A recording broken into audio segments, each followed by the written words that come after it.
Okay, we're going to go for Wigan at home to Everton. It's a 3 PM kick-off on Saturday afternoon in the Premier League. We'll talk about Wigan to begin with. Fairly depressing at the moment. They are rock bottom of the table. There is, for the first time, kind of a gap opening up. They're 5 points adrift of safety. 9 Premier League games about to win. It's really not happening for Roberto Martinez's men, is it? No, I mean this is the second time they've gone on such an atrocious run. I think they went 8 games losing in a row. Yeah. So that's an atrocious run. So they're in danger of losing touch with the teams just outside the relegation zone, and 5 points down the bottom is huge. Yeah, especially outside here. I mean, at the top you've seen 5 point gaps open and close, but down the bottom, the points aren't easy to come by. Teams at the bottom don't pick up points that regularly. That's why they're down there, and that gap is going to be a real worry for them. You say about teams that are sort of just above the relegation zone, they want to drag some teams into it. So, and then with that in mind, the next few games after this Everton game, they've got Bolton, Villa, Swansea, Norwich, and West Brom. So, next 4 or 5 games.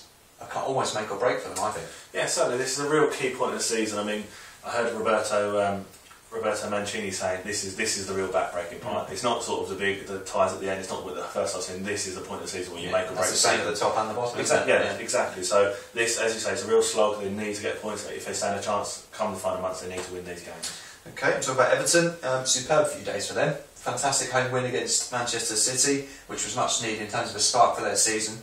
They've also brought in a couple of good players as well. They've brought in Jelovic from Rangers, who will give them a goal for it. Then they've brought Stephen Pienaar on loan, sort of come back to Goodison Park, and I think that's a fantastic bit of business. So David Moyes has got to be happy, and fair play to the board as well. Yeah, I mean Everton, I think most people will agree they did the best in the January transfer window.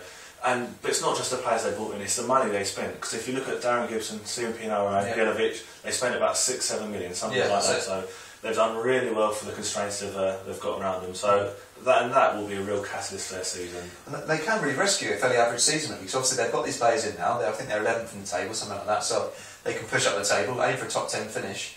Then they've got a winnable last 16 game at home to Blackpool or Sheffield Wednesday in the FA Cup. So they can really rescue what has been a fairly average season and have a really good couple of months, I think. Yeah, certainly. I mean, all the weeks we've been doing these podcasts, we've talked about Everton sort of meandering along and how David Moyes looked up, downbeat, and how he's maybe slipping out, maybe less interested. It's all set to change. Exactly. It's amazing how quickly it can turn around. Just one, like a really good win against City and a really good January transfer window. I mean, Phil Neville was on Twitter about saying he was very happy. The buzz around the club, he said, was very good. So they can go and do something now.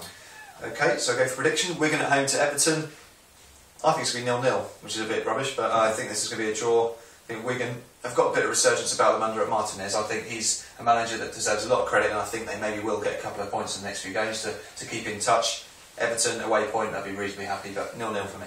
I think Wigan have just been leaking goals recently on all season, in fact, so I can't see Everton not score against them, so I'll go for a 2-0 Everton win.